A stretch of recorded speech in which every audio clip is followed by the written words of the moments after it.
Good afternoon, everybody. My name is Inga Cotton. I'm the founder and executive director of San Antonio Charter Moms, and these are Charter Chats, Charter Moms Chats, and the goal is to reach out to parents who we can't have in-person events, but we can share information about charter schools in San Antonio and about activities you can do at home with your kids and just how to make the best of distance learning and how to get your kids safely back on campus. And I'm very grateful today that we have David Hubalik, who is the Senior Vice President of Charter Schools at BASIS.ed. And so David is currently in San Antonio, although he lives and works in Arizona a lot. But I remember a few years ago, my kids and I were at the trampoline park and we saw David's family there. And it was one of those kind of small world moments. That, I guess it's like when you're a kid and like you see your teacher when they're not in school, and it's like, oh, they have a life. They're not always teaching. True. Yeah. I mean, it's better than seeing me in your pajamas at the grocery store, right? Not all, right. It's like the time when I think no one's going to see me. That's that's when I see someone. Yeah. It's good. It's good. Yeah. Well, I'm happy to be here. I appreciate the opportunity. Yeah, thank you. David, I wanted to jump into I have a whole bunch of questions about, and I want to let readers know that if you look at the link in the description, that will take you to our blog where we have just updated the enrollment guide to talk about the BASIS charter schools that are here in the San Antonio area. So I encourage everybody to look at the description of the video and click on that link, and you'll find lots of great resources in there. But I had some questions after I read the post. I wanted David to help answer, and so families can learn more about BASIS. And first question I want to ask is, so this week is special because students are actually going back on campus, right? So, I mean, y'all have been doing distance learning, and, we covered the sort of the back to school plan on our blog over the summer, but like now it's like you're trying to keep kids safe. Some kids are still doing distance learning. So how's it working back to school? It's exciting. I mean, to have the kids back in the building, otherwise it's just a boring office job, right? It's just, the kids are why we do it. And so, we still love and, are pouring all of our heart and soul to our students and families that chose distance learning, but we are excited to have students come back. And it's been a lot of work. We put together a pretty strong mitigation plan. We believe it was well thought out. We had several teams that worked collaboratively to work it out. We've worked with external partners, and so we feel understanding that the world is different and it's changed, that we're in a good place, and we feel really strong. We feel comfortable bringing students back, and I will say that the school leaders have been working really, really hard. Our teachers have just been incredible. And the spirit on the campus it's just like a shot of life because, there's always some anxiety about what it's going to look like. And because it looks different, right? But to see kids smiling and laughing, even in this age where things look different, the one thing that never changes is the sound of a child's laughter, right? And so it's just, it's so nice to see. So we're really excited to be back. Yeah, that's wonderful. That it may not be, right. Things still aren't the way they were back in February, but at least like you said, yeah, there's some things that are unchanging, right? If they can go outside and play and laugh, then they're still experiencing childhood and they're still experiencing school. That's right. Even if they have a mask on, right? So. It's been good. It's been a lot of work, but it's been really, really rewarding. So. Yeah, well, I was impressed. What I learned over the summer, it felt like that, the BASIS leadership did a really good job of being realistic and paying attention to the situation in the world and, and planning ahead as soon as the information was available, not just, wishing it away, but really facing the hard truth about, what it's going to take to keep kids safe, and then bending over backwards to communicate with families and say, hey, you're going to have choices about how you do this, on campus, off campus, being really clear about and very science-based about things like the hand washing, the face masks, the, grouping, keeping students in small groups together, things like that. Just very, very thoughtful about it to help parents feel comfortable with it. Yeah, it's been a long process. We like everybody else in the world, I think to some extent we're caught flat-footed about, what to come. Fortunately we've got really, really smart folks that work with us, and very early on we saw that this was not trending positively, and there was so much unknown that we got in a room and said, all right, let's lay it out. Best case scenario, worst case scenario. Worst case scenario is our schools close. And then what do we do? And, fortunately we had the infrastructure in place to move entirely online. We fortunately in all of our campuses were able to move entirely online, move all of our students in a period of 5 days. And so we had our teachers prepare packet lessons for those students because during that transition week, no one would be online, to make sure there was uninterrupted learning. That kind of became a catchphrase for us, which was uninterrupted learning. That was the most important thing. And then within a week, we're able to move, depending on the grade levels, entirely onto distance learning. And so, once we took a second to breathe, we gave ourselves a second. We knew that it could be that this extends beyond the spring. And even though we were hoping that it wouldn't, we knew that was a reality. So after we gave ourselves an opportunity to breathe, we started really focusing and doubling down our efforts on, all right, our kids are online and they're learning, but now how do we make sure that they're learning at the level that we hold ourselves accountable to and our families hold us accountable to, understanding that it might extend into fall. And so that's really kind of what was driving our spring and summer planning was twofold. How do we make it this academically rigorous but enriching environment with our students, while also preparing for the eventuality of bringing students back on campus? Because we knew, again, we didn't have a crystal ball, right? We were following the experts. We knew that it was going to look different. And I just hats off to the teams. To our other charter partners, we collaborated a lot with our other charter partners, which they've been wonderful, not just here in Texas, but everywhere. So hats off to them. Hats off to the guidance from Commissioner Morath here in Texas. We feel like he's been a really strong leader all along, and so we're very grateful for the partners along the way. And you just can't say enough about the flexibility and the ability to remain nimble of our school leaders and our teachers. It was like, all right, how do we tackle this problem? And let's just go. Always focus on the students. So it's been a process, that's for sure. Yeah, I remember seeing pictures when everyone was on spring break, but the BASIS teachers were in the gym at Chavano, but they were all really spread out, right? Big room, very spread out, and they were all learning. Maybe they had used Microsoft Teams for professional development, or maybe they'd used it to communicate with other teachers, but they hadn't taught a class in Microsoft Teams. So it's okay, everybody, let's learn how to do this. And they just were all the picture, they all looked like they were serious. They were doing their jobs, but nobody was freaking out. Nobody was panicking. It was let's get to work. Let's find out, how do we serve the students? And I apologize. We have an announcement going on right now. So. Right, you said you're at the medical center campus. I'm right? at the medical center campus. Yeah, Finishing right now. So, you touched on something that is really important. In this distance environment, what we're experiencing is, while everybody wants to return to normal, whatever that is, we're experiencing as a network something that we have not experienced. And I think it's something that a lot of charter networks and even school districts that operate with so many facilities, when they're spread out, every year you sit in a room or you're planning, it's how do we create a community? How do we get our teachers to collaborate more? How do we get them to lean on each other a little bit more?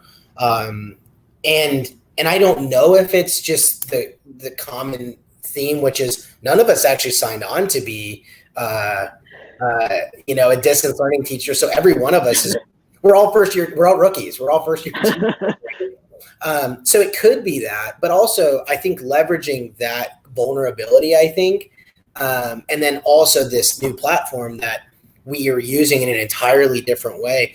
What we're experiencing is something that we've tried really hard and at times failed to achieve, which is there's so much connectivity across the network morning, noon, and night. And we're involved in a lot of these chats. There's so much in academically enriching conversation that's happening between our professionals across the network, and the dividends are paid to the students, right? And that's kind of the exciting part, is the kids in San Antonio, or students here, are getting the best of their teachers here, and in DC and in Arizona and Louisiana. It's pretty fun to watch. Yeah. No, I mean, I've been trying to look for silver linings. I mean, there's honestly, like, I get really sick of washing dishes, right? Because like we don't eat out anymore. So it's like, I feel like I have a huge pile of dirty dishes, but I'm like, oh wait, I can't run the dishwasher when I'm doing a live stream. So that's what I'm doing next. As soon as this is done, I'm gonna go wash dishes. You get tired of it. So they never go away. That and the laundry in a pandemic. That was the thing they never told us when we started. It was like, yeah, just forget about ever having a clean kitchen or clean clothes. It's just never gonna happen. Right. Pretty much. Yeah. No.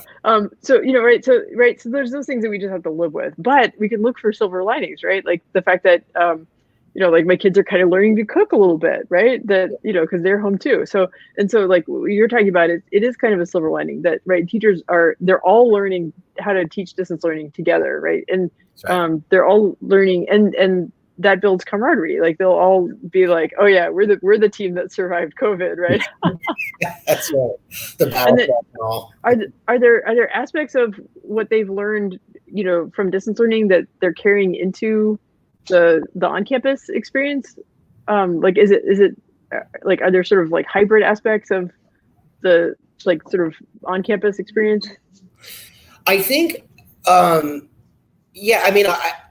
I think that it's a learning opportunity, and every time, I mean, the platform is different, right? The medium of education is different, but I think there's a lot of commonalities, whether you're teaching virtually or whether you're, in person. I think from my perspective, and, we're just kind of getting back, but one of the things that I think that I've seen, just as an example, is despite, I'm looking at this screen that's, I don't know, let's say 12 inches by 8 inches.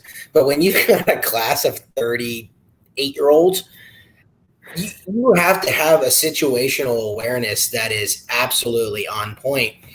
Otherwise, you're not going to reach those students. And we've done a lot of, my team and our academic team at the central office been working with our teachers and our school leaders on kind of best practices. And of course, we're stealing and borrowing from the best of the best.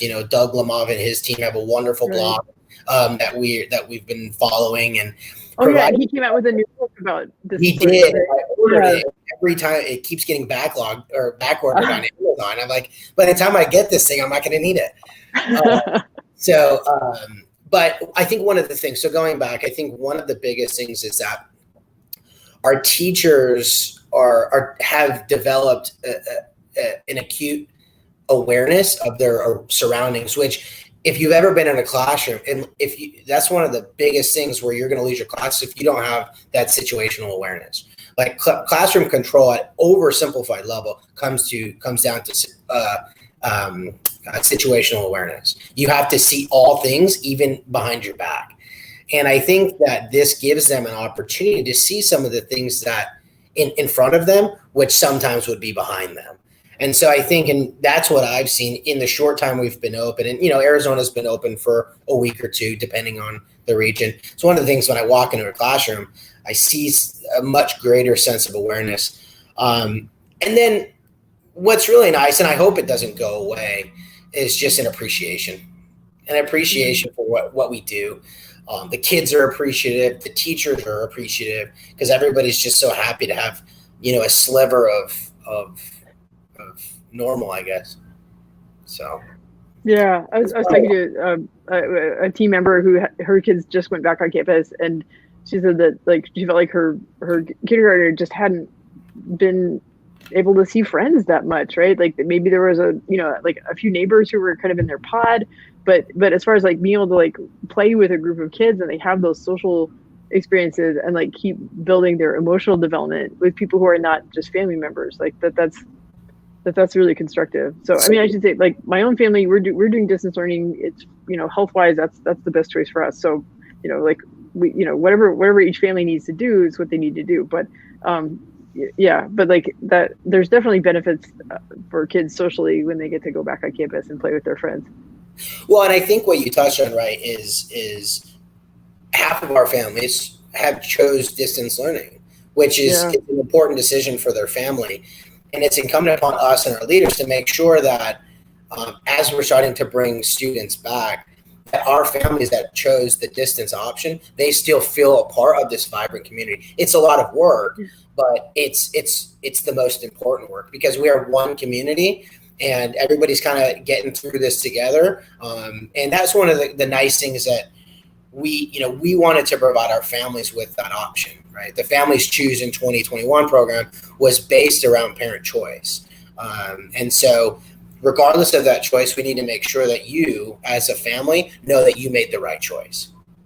Yeah. So that's really, now that we're open, that's the next big step. We gave our school leaders, 30 seconds to breathe when the doors open, and now we're focused on this, right? Right. So, right. Ever evolving. So. Yeah. Okay. I'm jumping ahead a little bit on the questions I want to ask, but one was talking about you touched on this about that BASIS has a culture of excellence, and in the blog post we talk about on the list of the best schools in the United States. BASIS is always dominating the top of those lists. And I guess BASIS Chavano just showed up on those lists, finally had enough students to chart, and then, immediately popped up to the number one school in San Antonio, top of the list for Texas for charter schools.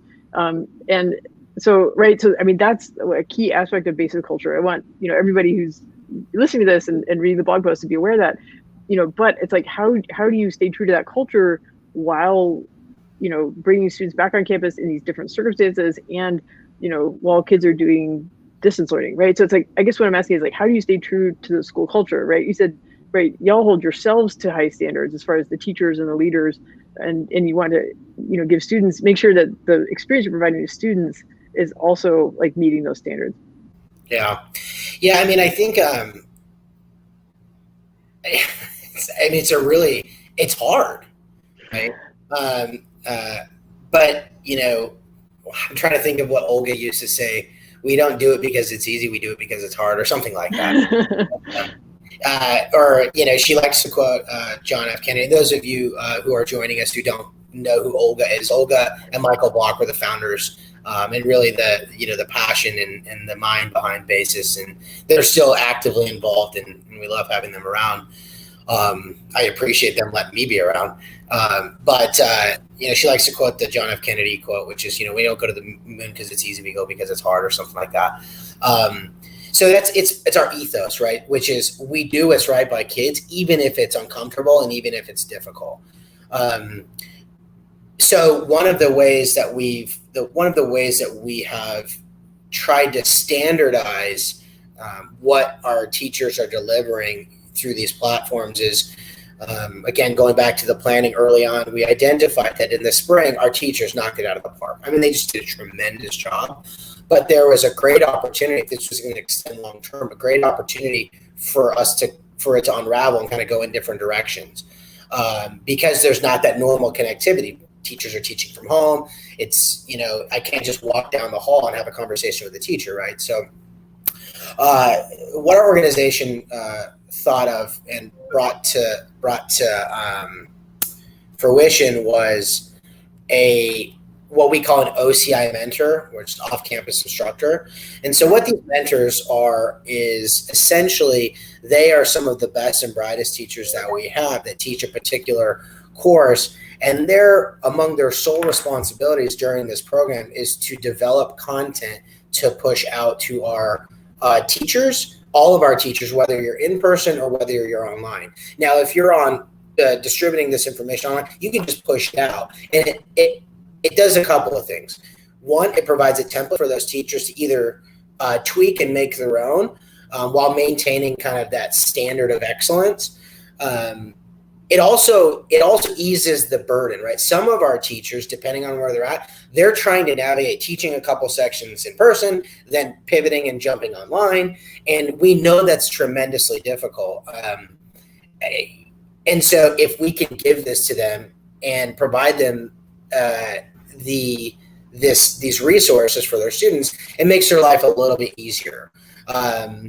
Now our teachers, they're entrepreneurial, they care about their kids. And so what we find is they tend to take that and tweak it a little bit, kind of make it their own. But it's a great resource. And so what we can do is ensure that there's this continuity of excellence. And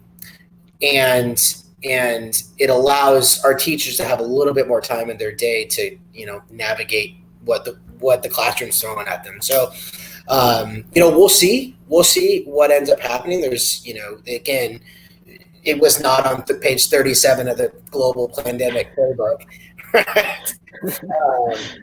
It's blank, right? And so I think it was a really good plan. It fit well with them all, and we work really hard. And again, the OCI mentors have been wonderful. Our academics division, Julia Taves is she leads up that team. They've just been great, and it's been fun to see it happen. In all honesty, I hope we never have to do this again. And all of this will be absolutely useless in the future, right? Because we'll have kids back, but I think it's been good. Yeah. Well, no, you're looking at like how hard the teachers are working, to do distance learning or do on campus, and it's like, how can you make their life a little bit easier, right? And that's, providing the curriculum support, from the really experienced teachers, and then and this builds on things that BASIS already did, right? Like, so there would be, gosh, I'm blanking on the name of it, but like I remember going like touring Chavano and finding out like, oh, you're like the 8th grade English teacher, like, not just in the classroom teaching 8th grade English, but like on this committee that's like, setting, guidelines for English classes like across the network. And so what's the term for those folks? It's a terrible term. It's called SADs. They're called SADs. So they're subject advisors, and we abbreviate it to SAD. We've recently changed that after some push. So like the OCI, right? So the off-campus instructor, our SADs are now called ICI, so in-person instructors. So we so the ICIs they're not the head of the department per se, but they are kind of the lead for that particular course, and they provide support and guidance throughout the teachers that teach us in course throughout the network. And it's exciting to be in San Antonio, and those families that go to Chavano or will go to Chavano. In San Antonio, we actually have the highest proportion of ICIs of anywhere else in the network. So quite honestly, if you go to one of our schools in San Antonio, you're most likely, you are, but you're going to be taught by some of the best teachers in the network. That makes sense. They were like David King, like the head of school, he'd be like, oh yeah, that's so and so, and they're the head of this subject, and this so and so, and there's the head of this. I'm like, wait, what? Like, yeah, down here in San Antonio, okay. And it's funny because they have a retreat in January every year, or maybe not this year, but in January, and they go on a Friday for travel, because it's on Saturday. And Dave always gets upset because he's got a sub his staff. There's not enough subs. I'm like, well, no good deed goes unpunished, right? So. Yeah, right. So it's great, except when they're all on retreat. Exactly. Yeah. So.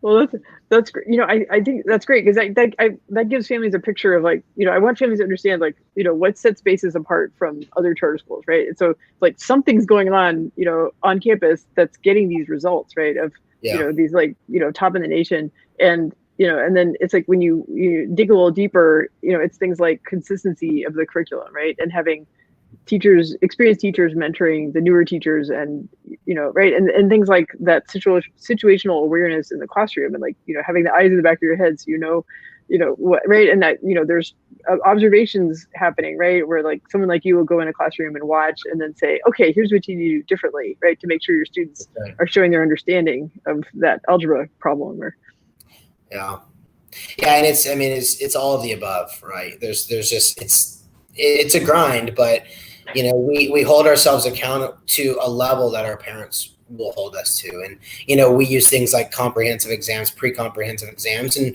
and they're common exams throughout the network. We have internal benchmarks for our primary grades, and then of course we have external benchmarks and some of the other ones, and we evaluate each other based on how we're doing with our internal and external assessments. We have a robust culture of accountability because we have to have that standard. When you go to a BASIS school in San Antonio, it really, outside of the teacher, it shouldn't look any different than in Tucson or in Flagstaff or in our nation's capital. So it's really, really important for us, especially as we grow. So, and we're getting ready, gearing up for a pretty big growth effort here in Texas. And it's exciting. I wanted to ask about right. So the current situation in San Antonio, right? So there's BASIS Chavano, which is the junior high school, and there's the kind of two primary campuses that feed into that, right? Medical Center, where you're at now, and then North Central, that's by the airport.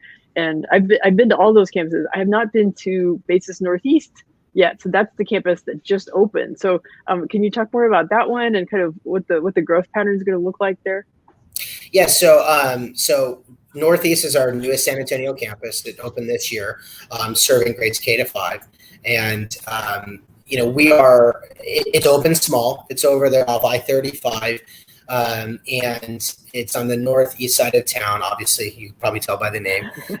And what we did do with that campus is it's in, I think, the old Wayland Baptist University.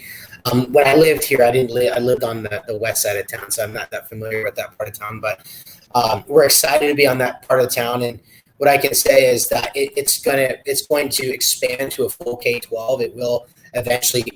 In time, we've got the land that we'll build on next to it. So it'll be 2 buildings, but the campus will be a full K-12. It's going to be a great opportunity for families on that side of town. And I will say, in our leadership, we've got exceptional leaders that come actually from within the BASIS network, and they've been here for a while. We've got our 2 directors that have been with either Chavano and North Central before that, but then also North Central Primary. Our directors come from there. In our head of operations, you have Ursula Williams, who's tremendous. She was over here at Medical Center when I was here, actually. And so she's been with it for a while. And our head of school, Chris Ferguson, he's kind of our traveling leader. He's kind of in all over the place. He was at BASIS Prescott for a while, and then he served at our school in Virginia for a while, which of course was on the private side, and then has come over to lead the campus. And I was actually on a call with a parent earlier today, and she just couldn't say enough about how great, even given the uncertainty, especially coming into a new school, how great and wonderful their experience has been. And we take no credit. That is the leadership and the teachers. They've just done an amazing job opening a campus. And I mean, opening a campus in a global pandemic. I'm glad he signed on the dotted line before COVID hit, right? But we're really excited about that. It's going to be a full K-12 that when it's kind of fully built out, which is it's going to be nice. That's awesome. And then just up the road in Austin, there's Austin Primary opened last month, and then there's an additional Austin campus opening next year, right? That'll have higher grades. That's right. So this year we open BASIS Austin Primary, and then we'll be opening BASIS Austin next year. Again, kind of a small boutique school. Again, tremendous leadership opening up in a global pandemic. And so they actually bring their kiddos back tomorrow. So we'll be up there welcoming those students and those families that opted into in-person learning. So we're really excited for that. So but that Austin will also have the once fully built out full K-12 operation there in Austin. Yeah, that's awesome. Okay. Well, I want to make sure that before we close out the video that I give people the call to action, the what to do, right? So right. So here, this is the website where people can enroll, right? And then when does open enrollment start? So I had that banner too. Okay. Yeah, I need the banner because I forgot. So open enrollment starts October 29th, and it will go from October 29th to December 15th. Now, if you're for those families that may be unfamiliar, open enrollment is the time to register to enroll your student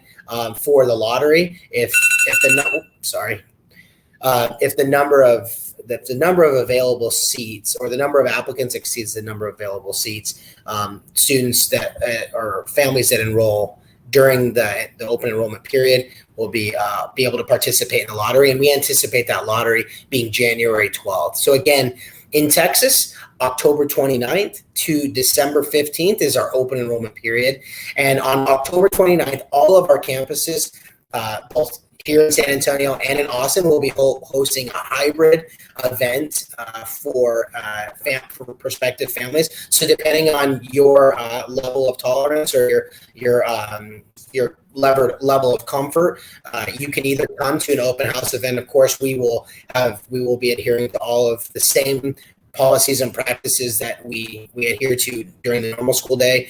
We'll be adhering to those in the evening. But for those families that want the option to come in person and see the building, they'll have that opportunity. And those other families that would prefer to do it at a distance will have that opportunity as well. So that will be October 29th. There will be a secondary one, and that the second open house depends on the campus. So I encourage you to go to any of our schools' websites, or alternatively, if you go to enrollbasis.com, and it has the actual Texas specific URL there. If you go to enrollbasis.com, you just got to click on the Texas icon, and you can find a school and you can sign up for an event there. So again, October 29th to December 15th, and on October 29th, all of our campuses will be having an open house, so you can learn a little bit more about who we are and what we do in all of our quirky ways. Yeah. And the open enrollment's important because getting the lottery is your best chance to get in. If you apply after the deadline, then you just get added to the waiting list after that. And yeah, and now a few campuses, or there may be some open seats for the current school year, right? Like for I think Northeast may have open seats since it's a brand new school. Okay. Yeah, so and I appreciate you bringing that up. Northeast does have available seats. So if you'd like to learn a little more, I encourage you to call the school or go to their website. You can join an interest list. You can start getting newsletters from them, and feel free to give Chris over there a call. I can give you a cell phone number if you want. I'm sure he would like that. So if you go over there, they're welcoming, and they do have seats available in select grades. So if you're interested in enrolling your student this year, we highly encourage you to do it. Yeah, I know, and Chris has done a great job. Like our group members, right? So let me plug we have the big 7,000 plus member San Antonio Charter Moms discussion group, and we talk about BASIS all the time. Everybody's got lots of questions about BASIS because it's so interesting. And the feedback is that Chris has done a great job, his team, of answering people's questions. Like, well, when do they take off their masks? Or, how do they do recess? How do they do lunch? Like, he's been very patient about, just answering those questions and make sure parents feel like, yes, your kid is going to get a BASIS education, and yes, we're going to keep them as safe as we possibly can. Yeah, and safety is paramount, and a rigorous education is what we do. So, yeah. So we have we've got the BASIS.ed folks are watching, and they're giving us tips to make sure we. Yeah, they're on point today. Yeah. They are on point. Oh, good. Okay, yeah, I didn't have a banner set up for Northeast, but yeah, that's grades K through 5 currently, and then like next year they'll add 6th, 7th, 8th up until it gets to be the full K-12, right? That's right. We're excited about that. It is a beautiful campus, and then when we're serving all grades, it'll be even better. Yeah, right. Well, because then there'll be seniors who come in with their amazing projects of like, oh yeah, I went to this lab and I discovered, this new cure for this disease. You're like, wait, what? You're a senior. How did you do that? Like, yeah, the senior projects. All of our prospective families, I encourage you to join the interest list for all of our campuses, especially our high school. We do a senior research project, and I won't spend a ton of time because I know we're running long, but if you get an opportunity, go to the senior project presentations. They happen in May.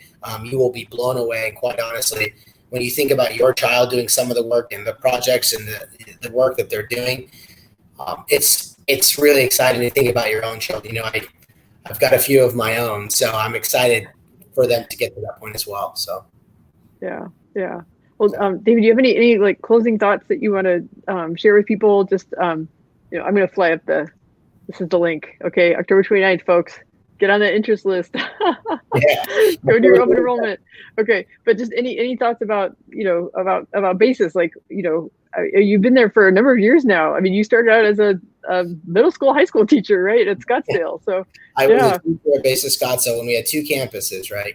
And what I don't have any closing thoughts necessarily, but I'd say that the families, we're a quirky place, but we operate with fidelity to our mission, and our mission is a nurturing environment, but one that is unapologetically academic, and we mean what we say, and we say what we do what we mean what we say, and we do what we say. I guess I'm not saying that properly, but basically, we are we're an organization that stays true to our mission, and that's what's kept me around for as long, because it's nice working for an organization that lives and breathes its mission. And so with that, again, families, if you're interested, we encourage you to go to the school's website, sign up for the interest list, call the school, and again, we hope to see you on October 29th at one of our open houses.